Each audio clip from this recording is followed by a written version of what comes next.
The sun was setting over Pinewood Estates as Nancy Chen stood back to admire her freshly painted front door. The deep navy blue brought a smile to her face. After 15 years in the same house, this small change made the place feel new again. The quiet neighborhood had been the perfect place to raise her son Tyler, who was now a successful tech business owner at 25. "What do you think, Mrs. Parker?" Nancy called out to her elderly neighbor, who was watering her roses across the street. "Looks beautiful, dear. Really makes your house stand out," Mrs. Parker replied with a friendly wave. That was exactly what Nancy wanted, something to brighten up her home without going overboard. The neighborhood had always been a friendly place where people looked out for each other. They held summer cookouts in the community park, organized holiday decorating contests, and rushed to help whenever someone was sick or needed a hand. Nancy had made lifelong friends here and couldn't imagine living anywhere else. But the neighborhood's peaceful atmosphere changed 3 months ago when Robert Miller took over as president of the Homeowners Association. A retired Army colonel, with steel gray hair always cut perfectly short, Robert believed in running the HOA like a military operation. He'd moved in just last year but wasted no time working his way onto the board and then taking over as president when the previous one stepped down. Within weeks of Robert taking charge, the whole feel of Pinewood Estates shifted. People started talking in whispers at the mailboxes. Kids were told not to play in their front yards. The community bulletin board, once filled with friendly announcements about block parties and garage sales, now displayed lists of rules and warnings about violations. "Did you hear about the Thompsons?" Nancy's next-door neighbor, Judy, had whispered to her last week while they were both pulling weeds. "They got fined $100 because their trash can was visible from the street for more than 4 hours after collection." Nancy had shaken her head in disbelief. "That's just mean. Carol Thompson works night shifts at the hospital. She probably didn't get home in time to bring it in." "Doesn't matter to Colonel Miller," Judy replied, glancing around nervously as if the man might be hiding behind a bush with a notepad. "He's been driving around taking pictures of violations on his phone. The Patel family got a warning because their grass was apparently a 1/4 inch too tall." Until now, Nancy had managed to stay off Robert's radar. She kept her lawn neat, never left her holiday decorations up too long, and always made sure her trash cans were hidden promptly. But the front door, that might be a problem. The HOA guidelines, which she admittedly hadn't looked at recently, probably had something to say about door colors. "Well, what's done is done," she murmured to herself as she cleaned her paintbrushes. "It's just a door. Surely they have bigger things to worry about." The next morning, Nancy was rushing to get ready for work at the local library when she noticed a white piece of paper stuck to her door. Her heart sank as she pulled it free and saw the HOA logo at the top.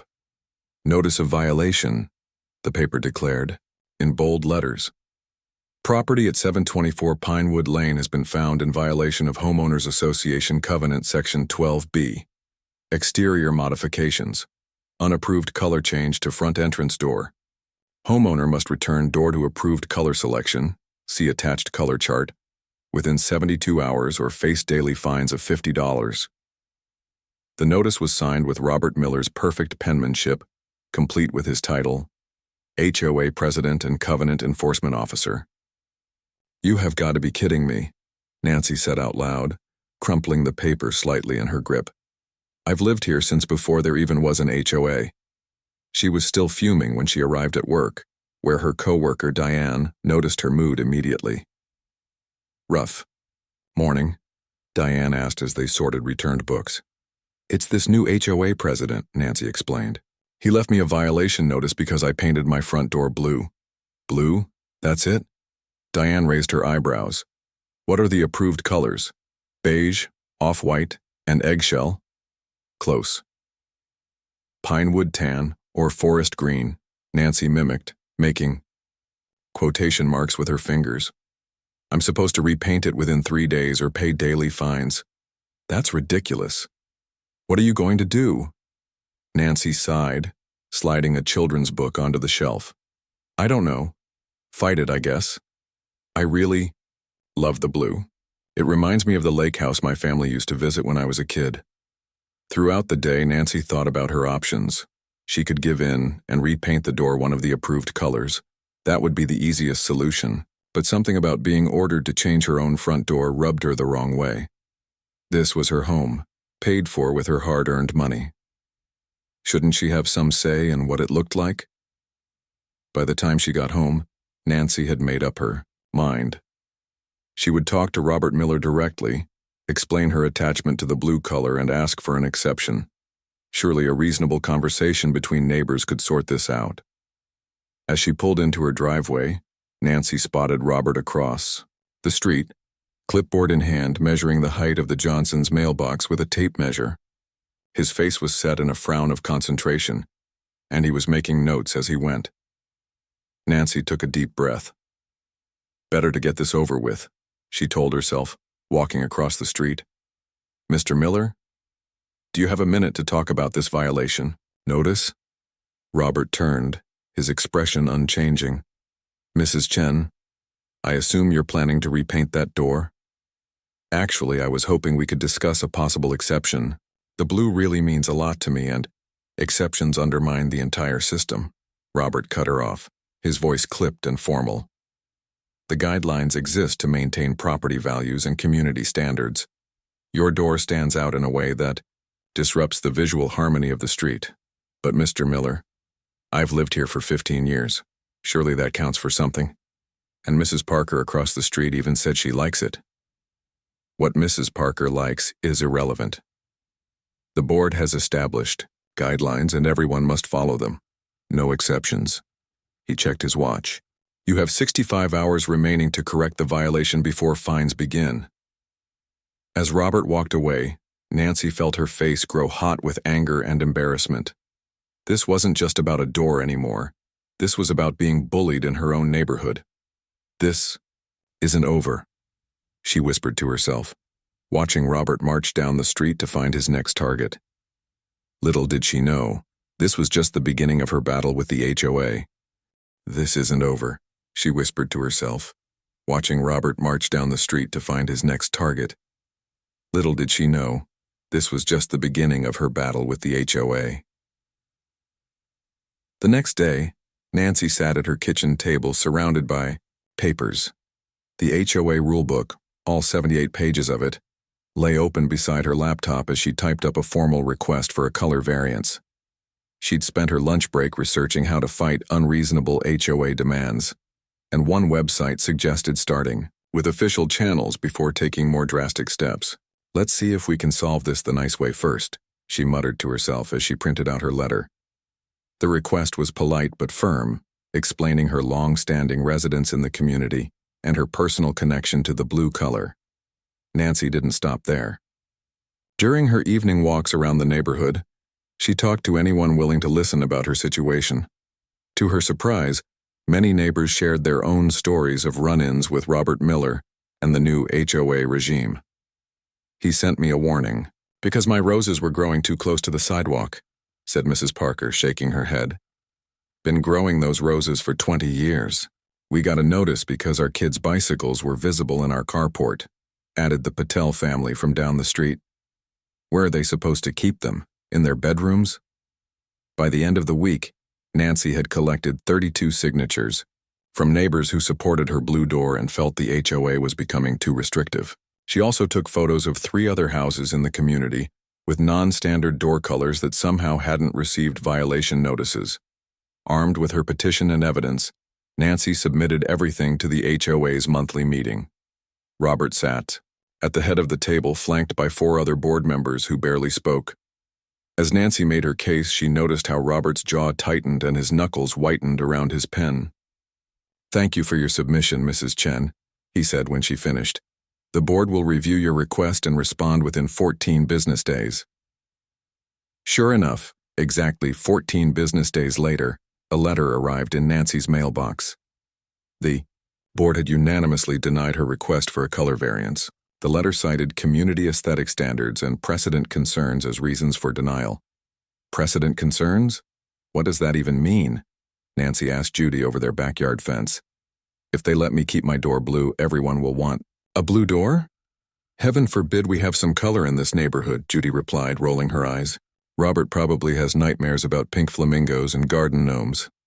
Nancy had a tough decision to make. The denial letter had reset her compliance clock, giving her another 72 hours to repaint the door before fines would begin. She stood in her garage looking at the cans of pinewood tan and forest green she'd reluctantly purchased, just in case. I just can't do it, she finally decided. This is my home. 3 days later, a new violation notice appeared, notifying her of a $50 fine. Nancy wrote a check, attached it to the notice, and dropped it in the HOA's mailbox without a word. The following week, things took a strange turn. Nancy received not one, but 3 new violation notices. The first claimed her garden gnome collection constituted unapproved lawn ornaments. The second cited her bird feeder for attracting nuisance wildlife. The third complained about her potted plants on the front porch being improperly contained vegetation. "This is getting ridiculous," Nancy said, showing the notices to Judy. "I've had those gnomes for 10 years and Robert's going after my bird feeder now? The birds were here before the houses were." "It's because you fought back," Judy whispered. "He's making an example of you." Each week brought new violations and new fines. Nancy's recycling bin was improperly positioned. Her holiday lights, which she hadn't even put up yet, required pre-approval. The welcome mat at her front door was non-standard floor covering on community visible space. Nancy paid each fine, gritting her teeth as she wrote the checks. By the end of the month, she'd paid nearly $600 in fines, and her blue door stood defiant against the sea of tan and green in the neighborhood. The final straw came in the form of a certified letter. It stated that due to continued non-compliance with community standards, the HOA was considering placing a lien on her property to cover future fines and enforcement costs. "They can't take my house over a blue door," Nancy said, her voice shaking as she read the letter to Judy. "Can they? I don't know, but my cousin's a real estate lawyer. I'll ask him," Judy promised. "This feels like harassment." That Sunday, Tyler came over for their weekly dinner together. As soon as he walked in, Nancy could tell something was wrong. His usually cheerful face was drawn with worry as he examined the stack of violation notices on her counter. "Mom, why? Didn't you tell me how bad this was getting?" he asked, holding up the lien threat letter. Nancy shrugged, trying to appear stronger than she felt.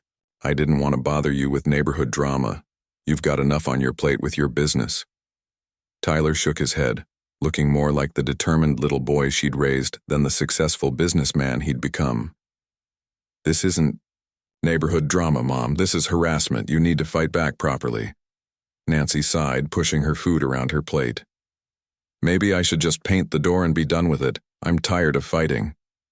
"No way," Tyler said firmly, putting down his fork. "You love that blue door. It makes you happy every time you come home. Sometimes you have to stand up to bullies." "I've tried, Tyler. I've tried the petition, the formal request, everything the website suggested. Nothing works." A slow smile spread across Tyler's face. "I think I might have an idea that could help. The company has been having some security concerns lately, and I've recently hired someone to help with that. Maybe he could stay here for a few days? Your guest room is just sitting empty." Nancy looked confused. "How would your security person help with my HOA problem?" "Trust me, Mom," Tyler said, his eyes twinkling with a mischief she hadn't seen since he was a teenager. "Sometimes the best way to deal with intimidation is to have the right person standing beside you." "Trust me, Mom," Tyler said, his eyes twinkling with a mischief she hadn't seen since he was a teenager. "Sometimes the best way to deal with intimidation is to have the right person standing beside you." 2 days later, Nancy was watering her front garden when a sleek black car pulled into her driveway. She shaded her eyes against the afternoon sun as a tall man stepped out. He wore a simple dark suit that somehow made him look both professional and intimidating. Even from a distance, Nancy could tell he was powerfully built, with broad shoulders and the kind of presence that made people take notice. "Can I help you?" she called, turning off the garden hose. "Mrs. Chen?" the man asked, his voice surprisingly gentle for someone his size. "I'm David Wilson. Tyler sent me. He said you were expecting me?" Nancy blinked in surprise. This was Tyler's security person? He looked more like someone from a spy movie. "Oh, yes, of course," she stammered, suddenly remembering her son's suggestion from their Sunday dinner. "Tyler mentioned someone might be staying for a few days. I just didn't realize he meant, well, come on in."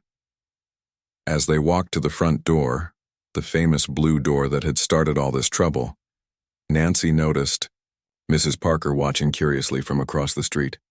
The elderly woman gave an appreciative nod before disappearing inside her own house. "That's quite a door," David commented with a small smile as Nancy unlocked it. "Bold choice." "It's caused me nothing but headaches," Nancy sighed, leading him inside. "But I'm too stubborn to change it now." Over cups of tea at the kitchen table, Nancy learned that David had been hired by Tyler's company after they received concerning messages from a business rival. A former military special operations soldier, David now worked private security for executives and their families. "Tyler didn't tell me much about your situation," David said, his massive hands making the teacup look tiny. "Just that you were having some neighborhood issues and could use some company for a few days." Nancy felt embarrassed explaining her HOA drama to someone who had probably faced real dangers in his career. "It's silly, really. Just a disagreement about my front door color. The new HOA president has it out for me." "Nothing silly about defending your home," David replied seriously. "Security comes in many forms. Sometimes it's about feeling safe in your own house, not just being safe." For the next hour, Nancy filled David in on the whole situation. The violation notices, the fines, the threat of a lien. He listened quietly, occasionally asking a question about the HOA rules or Robert Miller's background. "The guest room is small, but I hope it will be comfortable," Nancy said as she showed David around the house. "Tyler didn't explain why you needed a place to stay." David smiled. "He probably didn't want to worry you with the details. My apartment building had a small fire in the electrical system. Nothing serious, but they've turned off power to my floor while they do repairs." "Well, you're welcome to stay as long as you need," Nancy assured him. "It's nice having someone else in the house. It's been just me since Tyler moved out for college 7 years ago." That evening, David insisted on cooking dinner, a surprisingly delicious pasta dish with fresh vegetables from Nancy's garden. They ate. He shared stories from his travels around the world, carefully leaving out anything that might be classified or too intense. Nancy found herself laughing more than she had in months. "Tyler never mentioned you before," Nancy said as they washed dishes together. "How long have you been working for his company?" "Just about 2 months," David replied. "There was an incident with an angry former employee. Nothing serious, but Tyler thought it was time to upgrade security." Nancy nearly dropped the plate she was drying. "An incident? Is Tyler in danger?" David gently took the plate from her hands. "No, nothing like that. Just standard precautions for a growing company. Your son is very careful. That's why he's successful." The next morning, Nancy left for work at the library while David stayed behind, saying he needed to review some security protocols for Tyler's upcoming business trip. When she returned that afternoon, she found him chatting with Judy over the backyard fence. "Your house guest was just telling me about the time he trained military dogs in Germany," Judy said with a wide smile. "Fascinating stuff." David looked slightly embarrassed. "Just passing the time while checking the property perimeter. Force of habit." As the days passed, David became a familiar sight in the neighborhood. He fixed Mrs. Parker's stuck garage door, helped the Patel family install a new basketball hoop, and even assisted Mr. Thompson with moving a heavy couch. Each time he was polite but quiet, letting his actions speak louder than words. Nancy noticed something else too. The flow of violation notices stopped completely. The entire week passed without a single HOA complaint about her gnomes, bird, feeder, or blue door. "It's the strangest thing," she told David over breakfast on his 4th day staying with her. "Robert Miller usually drives by my house at least twice a day taking pictures of violations, but I haven't seen him all week." David shrugged, spreading jam on his toast. "Maybe he's on vacation. Or maybe he's intimidated by you," Nancy suggested with a small smile. David raised an eyebrow.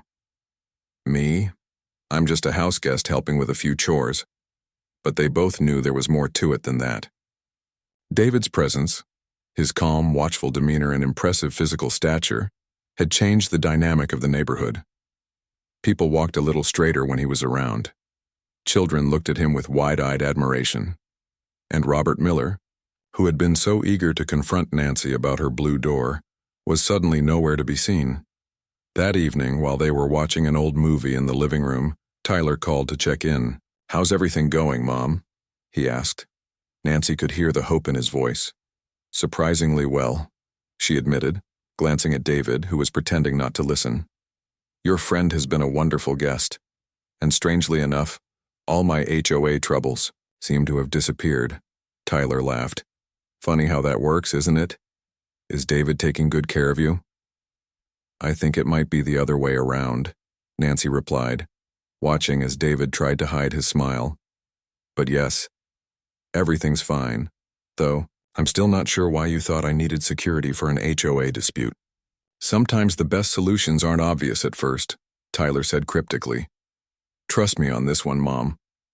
As Nancy hung up, she couldn't help but wonder what would happen when David eventually left. Would Robert Miller resume his campaign against her? Would the violation notices start coming again? For now, though, she was enjoying the peace and quiet, and the unexpected friendship that had developed with the gentle giant temporarily sharing her home. The peace didn't last. On the 5th day of David's stay, Nancy received an official-looking envelope in the mail. Inside was a notice of an emergency HOA board meeting scheduled for 7:30 that evening at the community center. The agenda had only one item: enforcement action, 724 Pinewood Lane. "That's my address," Nancy said, showing David the notice over lunch. "They're having a special meeting just about me." David studied the paper. "Looks like your HOA president is making his move." "What should I do?" Nancy asked, suddenly feeling very small. The brief respite from HOA harassment had given her hope, but now it seemed Robert Miller was just gathering strength for a bigger attack. "Attend the meeting," David said simply. "Listen to what they have to say. Don't lose your temper no matter what. And remember, you're not alone." Nancy spent the rest of the afternoon feeling anxious. She called Judy, who promised to attend the meeting for moral support. She tried reaching Tyler, but he was in a business meeting and didn't answer.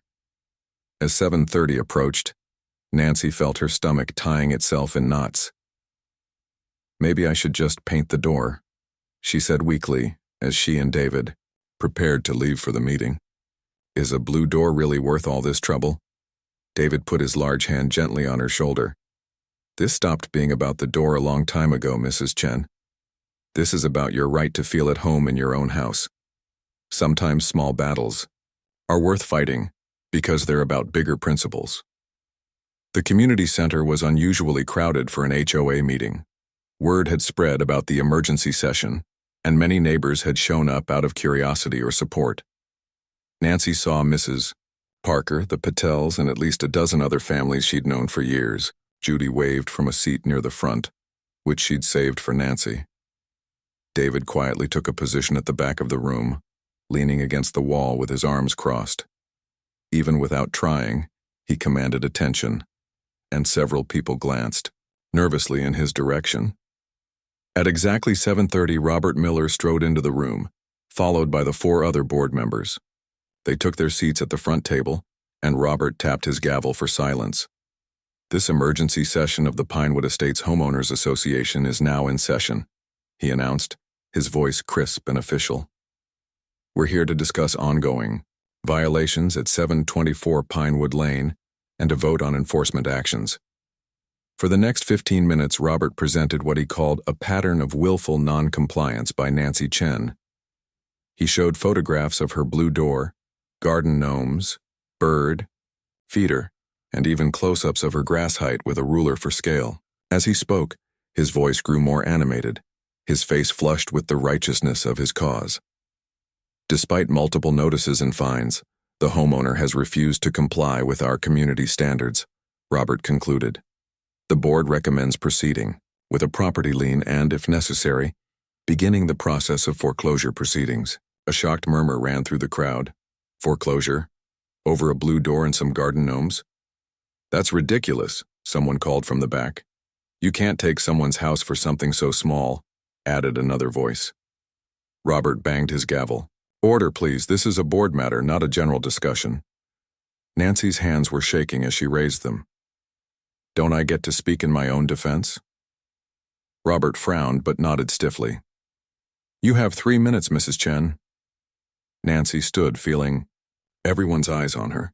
Public speaking had never been her strength, but as she looked around at her neighbors' concerned faces, she found her courage. I've lived in this community for 15 years, she began, her voice growing stronger with each word. I've volunteered for every neighborhood cleanup. I've baked for every bake sale. I've watched your children grow up and you've watched mine. This has always been a place where neighbors helped each other, not a place where we threatened each other over the color of a door.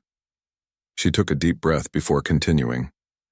The blue of my door reminds me of the lake where my late husband and I spent our honeymoon. It brings me joy every time I come home. Is that really hurting our property values or our community? Around the room, people were nodding in agreement. Someone started to applaud but stopped when Robert glared in their direction. Your time is up, Mrs. Chen, Robert said coldly. The board will now vote on. He was interrupted by the community center door opening. Everyone turned to look as a middle-aged man in an expensive suit walked in, carrying a leather briefcase. Behind him came Tyler, looking both worried and determined. Sorry we're late, the suit-wearing man announced. Traffic was terrible. I'm Kevin Walsh, attorney at law, representing Mrs. Nancy Chen in this matter. Robert's face paled slightly. This is a closed board meeting, not a court of law. Actually, Kevin replied, opening his briefcase, I've been reviewing your HOA covenant, and Section 47 clearly states that any homeowner facing potential lien or foreclosure action has the right to legal representation at all meetings. Tyler made his way to Nancy's side, giving her a quick hug. Sorry, Mom. I came as soon as I got your message. Kevin's the best HOA lawyer in the state. As Kevin approached the board table with a stack of documents, the atmosphere in the room shifted.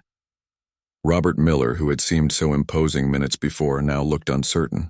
Before we proceed, Kevin said, placing a document in front of each board member, I'd like to point out several procedural irregularities in your enforcement actions against my client. What followed was a masterclass in legal intimidation. Kevin calmly explained how the board had failed to follow its own procedures, applied rules unequally, and potentially violated state housing regulations. Each point was delivered with a smile, but the message was clear. This would not be an easy fight. Furthermore, Kevin continued, I've documented 17 instances where other properties in this community have similar violations, but received no enforcement actions. Selective enforcement could be viewed as harassment under state law. The board members looked increasingly uncomfortable. One whispered something to Robert, who shook his head firmly. None of this changes the fact that Mrs. Chen is in violation of community standards, Robert insisted, though his voice had lost some of its authority. Actually, Kevin replied, pulling out yet another document, I've researched the original development plans for Pinewood Estates, filed with the county in 2000. The color palette approved at that time included navy blue as an acceptable accent color for doors and shutters. This approval predates your current guidelines and was never properly superseded. A low murmur spread through the crowd. Robert's face was now a mixture of anger and confusion. I need to consult with the board in private, he finally said, standing abruptly. This meeting is temporarily adjourned. As the board members hurried to a side room, neighbors gathered around Nancy, offering support and sharing their own HOA horror stories. Tyler stood proudly beside his mother while Kevin organized his documents for the next round. And David? He remained at the back of the room, a silent guardian whose presence hadn't gone unnoticed by Robert Miller. Throughout the meeting, Robert had avoided looking in David's direction, but everyone could feel the tension between them, the bully suddenly confronted by someone he couldn't intimidate. After 20 tense minutes, the board members filed back into the room. Their faces told the story before Robert even spoke. The confident authority was gone, replaced by tight-lipped resignation. The board has decided to table the enforcement. Action pending further review of the original development documents, Robert announced, avoiding eye contact with the room. This meeting is adjourned. As people began to stand and chat excitedly about this unexpected turn of events, Kevin leaned over to Nancy. That's lawyer speak for "we're backing down but don't want to admit it." Tyler hugged his mother tightly. See? I told you we could fight this. Neighbors surrounded Nancy, offering congratulations and support. Mrs. Parker patted her hand. That blue door looks beautiful, dear. Don't you dare change it. The crowd slowly dispersed, heading home in the warm evening air, but one person remained waiting by the exit. Robert Miller stood stiffly by the door, his usually perfect posture, now looking more like someone who had swallowed something unpleasant. Mrs. Chen, he said as Nancy, Tyler, Kevin, and David approached. May I have a word, privately? Nancy glanced at Tyler, who nodded. We'll wait in the car, Mom. As the others stepped outside, Robert shifted uncomfortably. I want to clarify the board's position. This isn't over, merely delayed while we investigate some procedural matters. Nancy crossed her arms. Is that what you wanted to tell me privately? More threats? Robert's eyes darted toward the door where David's imposing silhouette was visible through the glass. Not threats, just clarity. The rules exist for a reason, Mrs. Chen. Yes, they do, Nancy agreed, surprising him. They exist to maintain our community, not to bully people who express a little individuality. You've turned neighbor against neighbor, Robert. That's not what Pinewood Estates is about. I'm simply enforcing the covenant everyone agreed to when they moved here. Robert insisted, though his voice lacked conviction. Maybe it's time to remember the spirit of those rules, not just the letter, Nancy suggested. This neighborhood was a family before it was a collection of regulations. Robert had no response to that. With a curt nod, he strode past her and out the door, careful to give David a wide berth in the parking lot. The drive home was filled with laughter and relief. Tyler treated everyone to ice cream from the local shop, and they sat around Nancy's kitchen table planning their next steps. The key now is to fix the system, not just your situation, Kevin explained, dunking a cookie into his vanilla ice cream. The board needs more oversight and transparency. I suggest running for a position yourself at the next election. Nancy nearly choked on her chocolate chip. Me? On the HOA board? Who better? Tyler agreed. You've lived here the longest, you know everyone, and after tonight you've got a lot of support. Over the next few days, a remarkable shift occurred in Pinewood Estates. Neighbors who had been keeping to themselves out of fear of HOA violations began emerging from their shells. The Patels reinstalled their children's basketball hoop. Mrs. Parker added 3 new garden gnomes to her collection. Mr. Thompson finally fixed his fence without worrying about getting a violation for having construction materials visible. Nancy found herself at the center of an unexpected community revival. People stopped by with homemade cookies and casseroles, partly to show support and partly to meet the impressive David Wilson, who had become something of a neighborhood legend. He stood up to Robert without saying a word. Nancy overheard Mrs. Parker telling another neighbor at the mailboxes. Just stood there like a mountain, and Robert nearly ran the other way. David took the attention with good-natured embarrassment. He continued helping around the neighborhood, fixing Mrs. Parker's leaky faucet, teaching the Patel children how to improve their basketball shots, and even helping Robert Miller's next-door neighbor install a security light. You're really good with your hands, Nancy observed as David repaired her squeaky kitchen cabinet. Security work teach you all that? David smiled. Military did. My dad was a carpenter. He always said, learn to build before you learn to protect, because then you'll know what's worth protecting. A week after the confrontation at the community center, Tyler stopped by with news. The company's security situation has stabilized, he told David over coffee. If you're ready to come back to full-time work, we could use you at the office. Nancy felt a surprising pang of sadness. She'd grown accustomed to David's quiet presence in her home, his thoughtful conversations, and yes, the feeling of security he provided. "Your apartment repairs must be finished by now anyway," she said, trying to sound casual. "You probably want to get back to your own space." David glanced at Tyler, then back to Nancy. "Actually, there was never anything wrong with my apartment." Nancy blinked in confusion. "But you said there was a fire in the electrical system?"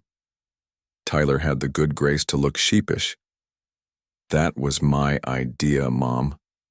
I knew you wouldn't accept help if you thought I was just sending someone to protect you from Robert." "So the whole thing was, what, a setup?" Nancy asked, looking between them. "Not exactly," David explained gently. "The security concerns at Tyler's company are very real. I am his head of security. He just thought my skills might be useful here too, while I was reviewing protocols for his upcoming business trip." Nancy wasn't sure whether to feel manipulated or touched by her son's concern. "So you were my bodyguard this whole time?" "I prefer security consultant," David said with a small smile. "But mostly, I was just a house guest who happened to have certain skills." As David packed his few belongings that evening, Nancy felt the house already growing quieter. "Will you come back to visit?" she asked, standing in the doorway of the guest room. "Not as a security person, just as a friend?" David looked up from his duffel bag, surprise and pleasure crossing his usually controlled face. "I'd like that very much, Mrs. Chen." "Nancy," she corrected him. "Friends use first names." 2 weeks later, life in Pinewood Estates had found a new normal. Robert Miller still led the HOA board, but with noticeably less enthusiasm for enforcement. Rumor had it he was looking to sell his house and move to a more structured community.